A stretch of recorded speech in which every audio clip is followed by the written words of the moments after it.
వెంకీ సినిమాతో మంచి కమెడియన్‌గా పేరు తెచ్చుకున్నారని చెప్పొచ్చు. అందులో ఒకరే రామచంద్ర గారు. అసలేం జరిగింది రామచంద్ర గారికి? ఎలా ఉందండి ఇప్పుడు మీ ఆరోగ్యం? ఆరోగ్యం అంటే కొంచెం నాకు పెరాలసిస్ స్ట్రోక్ వచ్చింది 2 వీక్స్ బ్యాక్. ఏంటండి అసలు ఏం జరిగింది మీ కాళ్ళకి ఇదంతా? ఇదేదో సమ్ స్కిన్ ఇన్ఫెక్షన్ అండి. ఇప్పుడు మేము చూస్తుంటేనే మీ ఇబ్బంది మాకు తెలుస్తుంది. మీరు సరిగ్గా కూర్చోలేకపోతున్నారు. పెయిన్ అండి, కింద లెగ్ అంతా పెయిన్. ఇండస్ట్రీలో మంచి మూవీస్ చేశారు. పెద్ద పెద్ద హీరోలతో రవితేజ గారు అలా అనేక సినిమాలు చేశారు. ఆయన దాకా చేరితే ఖచ్చితంగా ఆయన ఎంతో కొంత ఆర్థిక సహాయం చేసి కొంచెం ఈ ట్రీట్మెంట్‌కి కూడా యూజ్ అయ్యే ఛాన్స్ ఉంటుంది. నా ఇందాకే వెళ్ళాలి కదా ఫస్ట్. అంటే ఇండస్ట్రీలో ఎవరైతే వర్క్ చేస్తూ ఉంటారో ఆర్టిస్ట్‌గా, కమెడియన్‌గా ఇవంతా కూడా బాగా డబ్బులు సంపాదిస్తారు అంటూ మేమందరం కూడా వింటూ ఉంటాం. సంపాదించుకున్నంత పోగొట్టుకున్నాను నేను లాంగ్ బ్యాక్. సమ్ బిజినెస్లో పెట్టి పోగొట్టుకున్నాను. వెంకీ సినిమాతో అనేక మంది నటులు మంచి కమెడియన్‌గా పేరు తెచ్చుకున్నారని చెప్పొచ్చు. అందులో ఒకరే రామచంద్ర గారు. రామచంద్ర గారు ఎన్నో సినిమాలు చేసి ఎంతోమందిని నవ్వించి, ఎంతోమంది అభిమానులను కూడా సొంతం చేసుకున్నారని చెప్పొచ్చు. కానీ దాదాపుగా 15 రోజుల నుంచి కూడా ఆయన ఆరోగ్యం సరిగ్గా లేదు అంటూ తెలియడంతో కొంతమంది అభిమానులు కూడా నిరాశగా పడ్డ పరిస్థితి అయితే కనిపిస్తుందని చెప్పొచ్చు. అసలు ఏం జరిగింది రామచంద్ర గారికి? ఎందుకంటే వెంకీ సినిమాలో ఆయన నటనకి కొంతమంది ఫ్యాన్స్ ఉన్నారని చెప్పొచ్చు. ఎంతగానో నవ్వించారు. అలాంటిది సడన్‌గా ఆయన ఆరోగ్యం అసలు ఎందుకు విషమించింది? అసలు ఏం జరిగిందనే విషయం కూడా తెలుసుకుందాం. అందులోనూ మనందరం కూడా అనుకుంటూ ఉంటాం ఇండస్ట్రీ అంటే సొంత ఇల్లుంటాయి, పెద్ద పెద్ద కార్లు ఉంటాయి అని చెప్పి. ఇండస్ట్రీలో ఉన్నా కూడా ఇప్పటికీ రామచంద్ర గారు అద్దె ఇంట్లోనే ఉంటున్న పరిస్థితి కనిపిస్తుంది. నా వెనకాల చూడొచ్చు ఆయన మంచం మీద ఏ విధంగా ఉన్నారనేది. అసలు ఆయన్ని చూస్తే ఒక అభిమానిగా నేను కూడా తీసుకోలేని పరిస్థితి కనిపిస్తుంది. అసలు ఏం జరిగింది ఏంటి అనేది ఆయన మాటలను తెలుసుకుందాం. నమస్తే అండి. ఎలా ఉందండి ఇప్పుడు మీ ఆరోగ్యం? ఆరోగ్యం అంటే కొంచెం నాకు పెరాలసిస్ స్ట్రోక్ వచ్చింది 2 వీక్స్ బ్యాక్. దానివల్ల బ్రెయిన్లో 2 క్లాట్లు వచ్చాయి. లెఫ్ట్ హ్యాండ్ లెఫ్ట్ లెగ్ పెద్ద యాక్టివ్గా లేవన్నమాట ప్రస్తుతానికి అది పొజిషన్. అంటే ఎందుకు సడన్‌గా ఒక 1 మంత్ బ్యాక్ మీరు బానే ఉన్నారు. 2, 3 సార్లు బయట కనిపించారు. ఇంటర్వ్యూస్ అదే బీపీ కూడా షూటప్ అయింది బాగా.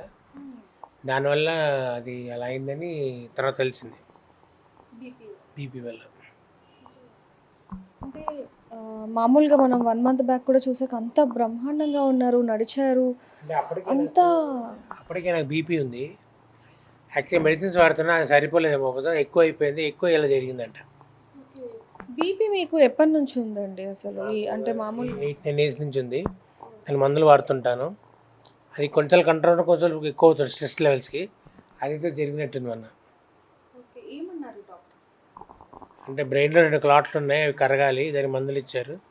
2 రోజు రిగ్రెస్గా ఫిజియోథెరపీ చేయించుకుంటే మళ్ళీ కాళ్ళు చెయ్యి మన కంట్రోల్లోకి వస్తాయి 2 మంత్స్ పాటు. 2 మంత్స్. ఇవన్నీ ఏంటండి అసలు ఏం జరిగింది మీ కాళ్ళకి ఇదంతా? ఇదేదో సమ్ స్కిన్ ఇన్ఫెక్షన్ అండి. నేను ట్రీట్మెంట్ స్టార్ట్ చేస్తాను నెక్స్ట్ వీక్. అంటే ఇదంతా కూడా ఒక్కసారిగా అంటే మీకు లెఫ్ట్ హ్యాండ్, లెఫ్ట్ లెగ్ అనేది ఇప్పుడు కొంచెం కదలిక లేదు లేదు, మూవ్ చేయలేని పొజిషన్. అంటే ఇప్పుడు మేము చూస్తుంటేనే మీ ఇబ్బంది మాకు తెలుస్తుంది. మీరు సరిగ్గా కూర్చోలేకపోతున్నారు, పడుకోలేకపోతున్నారు. అసలు ఎలా అంటే అది ఇబ్బంది అంటే కాలు చేయి నొప్పి, దానివల్ల అంటే కంఫర్ట్ ఉండదు. ఇటు అటు ఇటు కదులుతుంటే కొంచెం రిలీఫ్ వస్తుందేమో నాకు ఆశ అంతే. ఇప్పుడు ఎలాంటి ట్రీట్మెంట్ తీసుకుంటున్నారు? అదే అలోపతి ట్రీట్మెంట్ అవుతుంది, ప్లస్ ఫిజియోథెరపీ అవుతుంది డైలీ. అంటే మామూలుగా ఇప్పుడు మీకు ఈ ఆరోగ్య పరిస్థితి ఇలా ఉండి 15 రోజులకు పైనే అవుతుంది. మరి ఎవరైనా చుట్టాలు కానీ రావటం, లేకపోతే బంధువులు సినీ ఇండస్ట్రీకి సంబంధించి, ఎందుకంటే మీరు మంచి కమెడియన్, మరి ఎవరైనా వచ్చిన వాళ్ళు మొత్తం మా రిలేటివ్స్ అంటే మా అన్నయ్య, వదిన గారు, మా మా సిస్టర్, మా బావ, మా తమ్ముడు, మొత్తం అందరూ ఇప్పుడు అందరు నాతోనే ఉన్నారు ఇన్ని రోజులుగా. ఇండస్ట్రీలో అయితే కొంతమంది ఫ్రెండ్స్కి తెలుసు, జస్ట్ వాళ్ళకి ఇన్ఫార్మ్ చేశాను అంతే.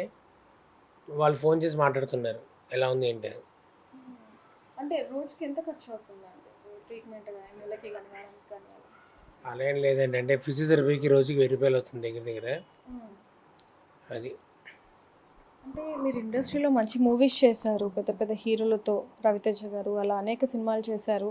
ఆయన దాకా చేరితే ఖచ్చితంగా ఆయన ఎంతో కొంత ఆర్థిక సహాయం చేసి కొంచెం ఈ ట్రీట్మెంట్‌కి కూడా యూజ్ అయ్యే ఛాన్స్ ఉంటుంది కదా! అన్న ఇందాకే వెళ్ళాలి కదా ఫస్ట్.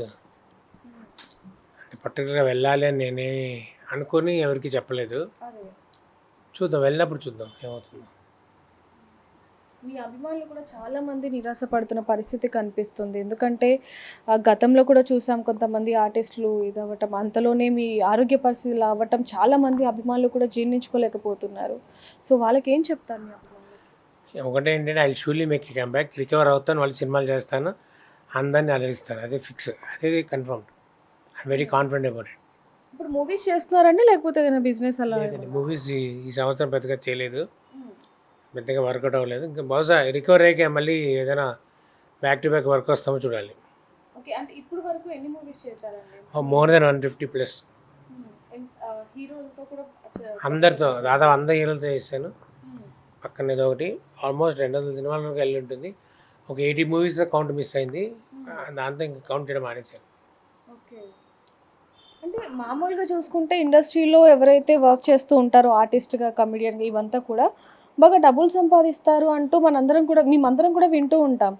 అలాంటిది మీరు ఇప్పటికి కూడా అద్దె ఇంట్లో ఉంటూ ఇలా కొంచెం ఇబ్బంది పడుతున్న పరిస్థితి కనిపిస్తుంది. ట్రీట్మెంట్‌కి కూడా ఆహ్, నెలకి 20,000 అవుతుంది. ఇదంతా కూడా అసలు ఎలా అంటారు? అంటే డబ్బుల విషయంలో సంపాదించుకుందంతా పోగొట్టుకున్నాను నేను లాంగ్ బ్యాక్. ఎలా? అది ఏదో బిజినెస్లో పెట్టి పోగొట్టుకున్నాను. సో దానివల్ల అప్పుల పాలు అయ్యాను, అవి తీర్చుకున్నాను. తర్వాత ఇప్పుడు మళ్ళీ తీరుస్తున్నాను. ఇంకొన్ని రోజులైతే మొత్తం ఇంకొంచెం ఇవేం జరగకుండా వర్క్ ఉండుంటే అవి తీర్చేసామండి నేను. ఎంత ఉందండి ఇప్పుడు అప్పులు? ఎక్కువ ఉండదండి, ఏదో మామూలుగానే ఉంటుంది, డబుల్ డిజిట్ ఉంటుంది, కానీ అది ప్యానిక్ అవ్వాల్సింది లేదు దానికి. ఎందుకంటే తలుచుకుని నేను ప్యానిక్ అవుతాను నైట్కి మళ్ళీ. అందుకని అంటే చాలా స్ట్రాంగ్ పర్సన్ మీరు.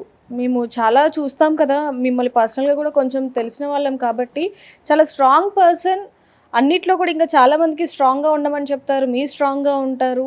అలాంటిది ఇలాంటి పొజిషన్లో అంటే ఎలా? నేను స్ట్రాంగ్గానే ఉన్నానండి, ఐఎమ్ కాన్ఫిడెంట్. మళ్ళీ సినిమాలు చేస్తాను, నా ప్రాబ్లమ్స్ సాల్వ్ చేసుకుంటాను, కాన్ఫిడెన్స్ అయితే నాకు ఉంది. So I'm pretty confident about it, I will do it also. Okay. Doctors ఏమేమి తినొచ్చు అని చెప్పారు? ఎక్కడ ట్రీట్మెంట్? ఏదైతే అరగలుతుందో తినమన్నారు, నీట్గా లైట్గా అంతే. ఎక్కడ ట్రీట్మెంట్ అనేది వాళ్ళు ఇచ్చిన మందులు కరెక్ట్గా వాడితే సరిపోతుంది అని చెప్పారు. ప్రస్తుతం అదే చేస్తున్నా. సో అంటే అమ్మగారు అందరూ చూసుకుంటూ మిమ్మల్ని, ముఖ్యంగా మీ తమ్ముడు గారు కూడా ఎప్పుడు మీకు అండగా ఉంటున్నారు. ఎప్పుడైతే మీకు ఇలా ఆరోగ్యం బాగాలేదు అని తెలిసిందో ఆయన ఎప్పుడు మీకు సపోర్ట్గా ఉండాలనే కోరుకుంటున్నామో. మీరేం చెప్తారు మీ తమ్ముడు గురించి? వాడు లిటరల్గా మా తమ్ముడు నన్ను ఈ 15 రోజుల నుంచి అంట పెట్టుకున్నట్టు చిన్నపిల్లలా చూసుకుంటాడు. మొత్తం నా డైపర్లే కానివ్వండి, ఏదైనా is taking care of everything. వాడు ఆఫీస్ కూడా లీవ్ పెట్టేసి నాతోనే ఉంటున్నాడు. సో వాడి రుణం తీర్చుకోలేదు. ఐఎమ్ వెరీ థ్యాంక్ఫుల్ ఫర్ వాడు గారు. సో చూడొచ్చు ఆయన పరిస్థితి ఎలా ఉంది అనేది. అయినా కూడా చాలా స్ట్రాంగ్ పర్సన్, ఎంతోమందికి మోటివేషన్ చెప్పిన వ్యక్తి అని చెప్పొచ్చు. ఇప్పుడు కూడా ఆయన ఒకటే చెప్తున్నారు, నేను ఖచ్చితంగా మళ్ళీ వచ్చి సినిమాలు తీస్తాను అంటూ కూడా ఆయన చెప్తున్న పరిస్థితి. కానీ ఆయన పరిస్థితి చూస్తే నాకే ఏదోలా ఉందని చెప్పొచ్చు. ఎందుకంటే ఎన్నో సినిమాలు నటించి నవ్వించిన వ్యక్తి ఈరోజు కొంచెం ఇబ్బంది పడుతున్న పరిస్థితి మనం చూడొచ్చు. సరిగ్గా కూర్చోలేకపోతున్నారు, పడుకోలేకపోతున్నారు, ఖచ్చితంగా సపోర్ట్ ఉండాల్సిన పరిస్థితి. అంటే ఒక 1 మినిట్ మించి కూడా కూర్చోలేని పరిస్థితి కనిపిస్తుంది. ఒక్కసారి ఆయనతో చివరిగా మాట్లాడదాం. సార్, మీరు మామూలుగా కూర్చోలేకపోతున్నారు అంటే 1 మినిట్కి మించి కూడా, అంటే ఏమనిపిస్తుంది? పెయిన్ అండి, కింద లెగ్ అంతా పెయిన్. అది రిలీఫ్ కోసం అటు ఇటు కదలడం అనమాట. అది అనిపించిన తగ్గితే బాగుండు, నొప్పి తగ్గితే బాగుండు అనిపిస్తుంది కదా, ప్రస్తుతం అదే పరిస్థితి. అయ్యా, మీరు హ్యాపీగా ఉండాలి, త్వరగా కోలుకోవాలని చెప్పి మేము దేవుణ్ణి కోరుకుంటున్నాము. మీకు ఎలాంటి సహాయం కావాలనేది ఒక్కసారి చెప్పండి. Thank you very much. అందరి బ్లెస్సింగ్స్, విషెస్ కావాలి. సహాయం అంటే ఎవరికి తోచినంత సహాయం చేస్తే నాకు అది బాగా బ్లెస్సింగ్ ఇన్ డిస్గైజ్ అవుతుంది. అది నీకు అదొక్కటి చెప్పగలుగుతా అంతే. సో చూడొచ్చు, ఖచ్చితంగా మన కమెడియన్ని మనం అందరం కూడా జాగ్రత్తగా చూసుకోవాలి. కాబట్టి ఖచ్చితంగా ఎవరైనా సరే వాళ్ళకి తోచినంత, కింద కనిపిస్తున్న నెంబర్కి అయితే మీకు తోచినంత అయితే వేయండి. ఆయన ఎంత ఇబ్బంది పడుతున్నారంటే అసలు చూడలేని పరిస్థితి కనిపిస్తుంది. ఒకసారి చూడొచ్చు మనం, ఆయన సరిగ్గా కూర్చోలేకపోతున్నారు.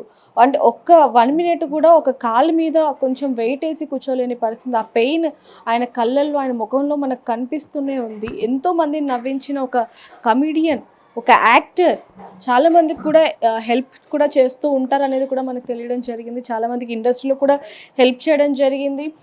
అంటే మనం అందరం అనుకునేది నిజమే, కొంచెం మూవీస్ చేసిన వాళ్ళ దగ్గర అంటే ఎవరైతే ఇండస్ట్రీలో ఉంటూ ఉంటారో వాళ్ళ దగ్గర కొంచెం డబ్బు ఉంటుంది. కానీ సార్ కూడా చెప్పింది ఒకటే, అంటే మేము కొంచెం బిజినెస్ పరంగా లాస్ అయ్యాను, లేకపోతే నేను కూడా మంచిగా ఉండేవాడిని. అంతలోనే ఇప్పుడు బిజినెస్ లాస్ ఒకటే అండ్ అలాగే ఆయన ఆరోగ్యం కూడా కొంచెం క్షీణించడం అనేది చాలా బాధాకరం అని చెప్పొచ్చు. త్వరగా కోలుకోవాలని చెప్పి కూడా మనం బిగ్ టీవీ తరపున కోరుకుందాం. మరిన్ని వార్తల కోసం చూస్తూనే ఉండండి బిగ్ టీవీ. కెమెరామెన్ పరశురామ్తో reporter Devika, Hyderabad. For more videos like this, subscribe Big TV channel.